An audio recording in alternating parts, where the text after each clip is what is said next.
Oi, pessoal, aqui quem fala é Stephanie Braga, do canal Ideias para o Ensino Infantil.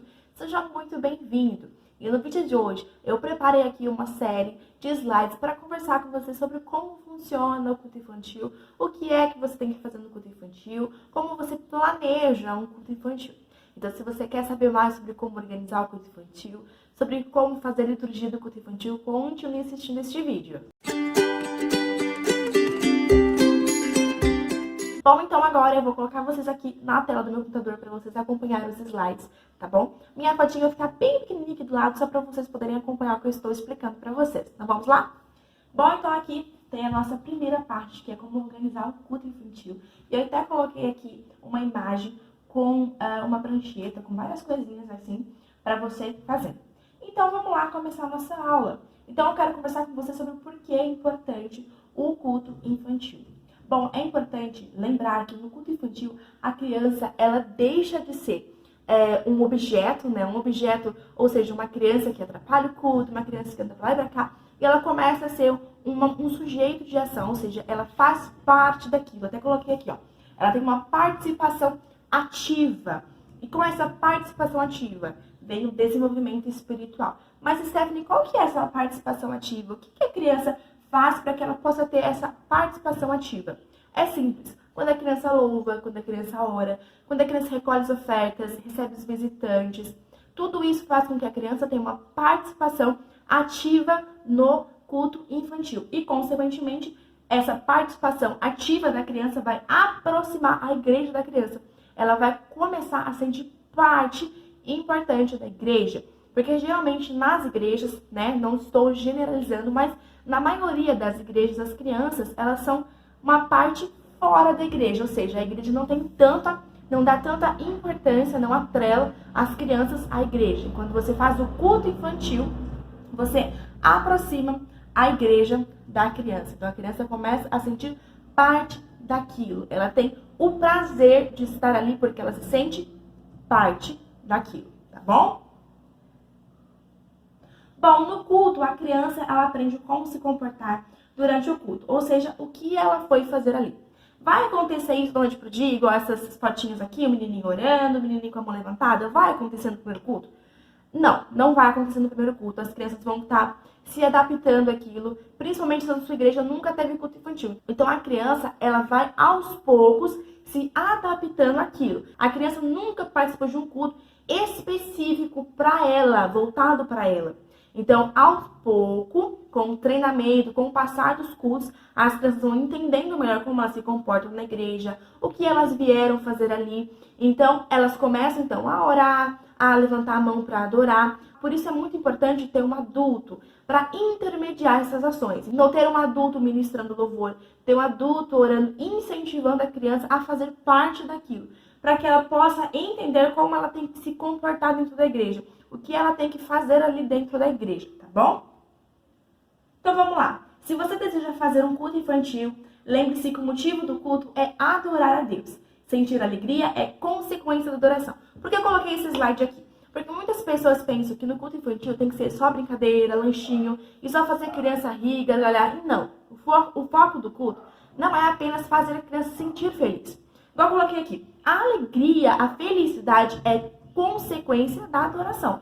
Você conhece alguém que adora o Senhor e vive triste? Bom, se essa pessoa vive triste, reclamando da vida, consequentemente essa pessoa não adora a Deus de todo o seu coração. Porque se ela adora a Deus de todo o seu coração, a alegria do Senhor invade a vida dela e ela passa a ter um semblante diferente. Então, a alegria, ela é consequência do culto. Mas o foco do culto infantil é adorar a Deus. É ensinar as crianças que elas também podem adorar a Deus, mesmo sendo crianças. Porque ainda tem aquele tabu. Criança não adora, criança não entende isso. Não é verdade?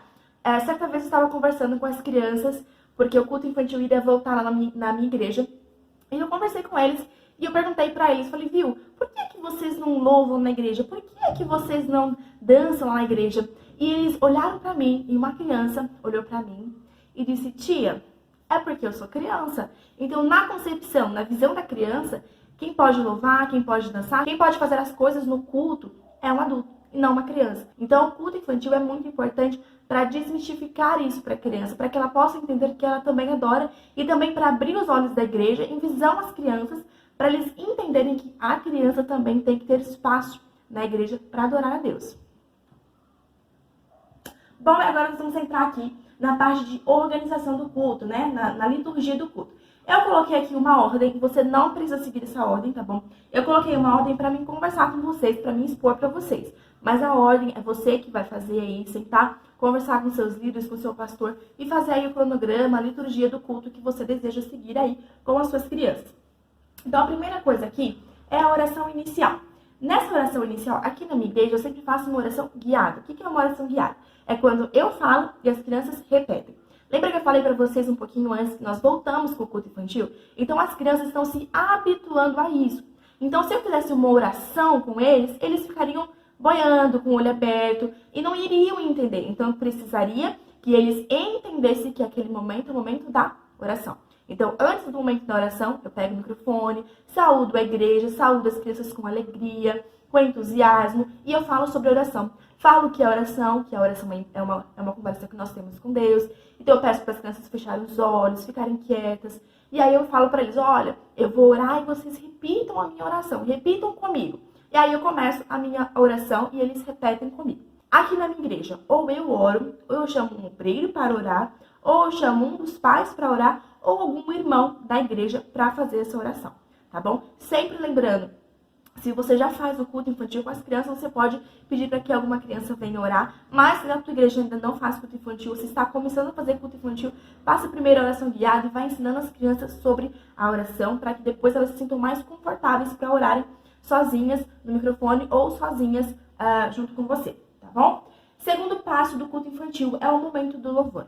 Geralmente no momento do louvor a gente acha que só os momentos que são só canções animadas, canções alegres, canções que mexam o corpo, que batam palma e fiquem se mexendo. E não, gente, o momento do louvor é muito importante em todos os cultos. O momento do louvor é tão importante que a palavra de Deus diz que Deus habita em meio ao louvor.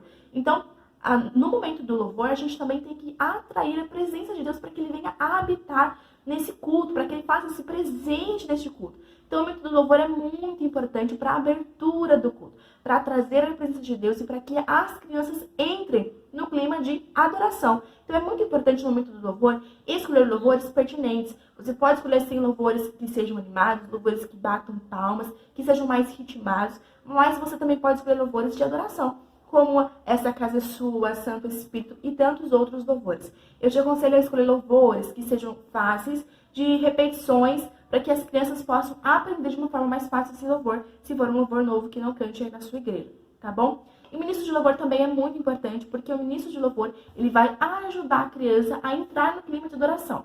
Lembra que eu falei que é um treinamento? Então a criança ela precisa aprender a adorar a Deus. Não é uma coisa cotidiana, não é uma coisa que ela faz com muita frequência. Principalmente se está começando agora o culto infantil.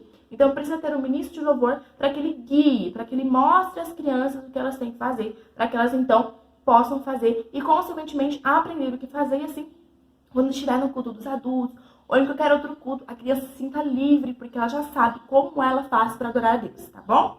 Então aqui eu coloquei também a leitura bíblica. É muito importante fazer a leitura bíblica na Bíblia mesmo para a criança. Sempre fazer a leitura pausadamente, tá bom? Explicar as palavras difíceis para a criança e fazer com que ela entenda aquele versículo. Se você tiver um tema específico no culto, procure um versículo bíblico para poder ler no começo do culto que tenha a ver com o tema do culto, com o tema que vai ser tratado ao longo do culto, para que tudo possa fazer conexão e a criança possa entender e fazer parte de um todo e entender o culto infantil, tá bom? Eu coloquei aqui também a apresentação dos visitantes. Por que eu coloquei isso? Porque, gente, eu não sei na igreja de vocês como que funciona, mas eu acho muito legal que as crianças fiquem felizes por terem pessoas ali no culto infantil. Pessoas novas ou pessoas que não fazem parte da igreja, porque daí alguém apresenta os visitantes. E aí as crianças cumprimentam essas novas pessoas, né? Os visitantes. Elas falam que são bem-vindos, dão um abraço nas pessoas. Tudo isso vai depender do ensinamento aí da sua igreja. Se você estiver dirigindo o culto e tiver auxiliares lá com as crianças, você pode conversar com os auxiliares para, se tiver algum visitante, ser anunciado e então as auxiliares levam as crianças para poder abraçar e dizer para as pessoas que são bem-vindas naquele culto. Quinto passo é a oportunidade. Que oportunidade? A oportunidade do departamento de crianças e também a oportunidade para as crianças. Então, a criança vai ter oportunidade para louvar, a criança vai ter oportunidade para dançar, para ler um versículo, para fazer aquilo que ela sentiu no seu coração. Aqui nas oportunidades, eu quero abrir um parênteses para você, porque não adianta você chegar no culto infantil e falar, a oportunidade está com o João. E o João não preparou nada. Então a criança vai ficar constrangida porque ela não preparou nada, você não conversou com ela, ela vai sentir vergonha e automaticamente aquela criança, para ela se destacar, para ela se destravar no culto infantil, vai ser muito mais difícil, porque você já bloqueou ela. Então, converse com o papai e com a mamãe 2 semanas antes do culto infantil, fala para o papai e para a mamãe, olha, seu filho vai ter oportunidade, ele vai poder louvar, dançar, fazer o que está no seu coração. Mas vocês precisam auxiliá-lo, ajudá-lo para que quando chegue no dia, ele esteja pronto para ter aquela oportunidade, tá bom? Se tiver um tema no culto infantil, você pode também passar para os pais para que eles busquem louvores, versículos que sejam adequados àquele culto para que fique melhor, tá bom? Coloquei aqui a oferta. O momento da oferta também é o momento de nós adorarmos a Deus. Nós precisamos ensinar as crianças também isso. Então, no momento da oferta, você pode chamar uma pessoa específica para orar pela oferta ou chamar a criança para orar pela oferta. Você pode também chamar a criança para recolher a oferta. Mas antes disso, é preciso que você ensine para a criança o porquê ela vai ofertar. Lembra que o culto ele tem que ser oferecido a Deus como um culto racional. Então, a criança não tem que fazer nada porque você está mandando, mas sim porque ela sabe o que ela tem que fazer. Então, quando você falar sobre a oferta, ensine para a criança a oferta. Ensine por que ela vai ofertar. Por que ela tem que ofertar? Para que a criança sinta a necessidade de ofertar, tá bom? Então, lembra que o conhecimento liberta, o conhecimento transforma. Então, quando você ensina a criança o que ela tem que fazer, automaticamente ela vai fazer, tá bom? Passo 7 aqui é a mensagem história bíblica, tá bom? Isso daqui não tem muito o que falar, você pode chamar pessoas de fora, você pode chamar pessoas da sua igreja, mas é importante que a mensagem seja numa linguagem que a criança entenda. Depois tem aqui a oração final. A oração final você pode pedir para o seu pastor ou para alguém que tem um cargo maior que o seu para dar a oração, para dar a bênção apostólica, né? Você pode antes fazer um agradecimento, agradecer os papais, agradecer as crianças por terem vindo. E a oração é sempre uma oração de agradecimento, tá bom? Eu sempre chamo aqui o pastor ou alguém que tem um cargo maior para fazer a oração e também dar a bênção apostólica. E aqui, o 9, eu coloquei os brindes, tá bom? O que é esses brindes? É uma lembrancinha que você vai estar dando para a criança por ela ter participado do culto infantil. É uma lembrancinha apenas para que ela se lembre que ela foi. Bom, uma coisa que eu já falei para vocês no começo e vou repetir novamente, é que você não precisa fazer tudo nessa ordem que eu falei para vocês aqui, tá bom? Eu sei que cada igreja tem uma liturgia a ser seguida e você pode colocar aí de acordo com a sua necessidade. Talvez tenha faltado coisas aqui que você faz na sua igreja. Deixa nos comentários para poder estar ajudando outras pessoas, tá bom? E lembrando que lá no blog tem um artigo com todas as dicas do vídeo de hoje. Eu espero de coração que vocês tenham gostado desse vídeo. Se você gostou, compartilhe com seus amigos nas redes sociais. Um grande beijo e a paz do Senhor.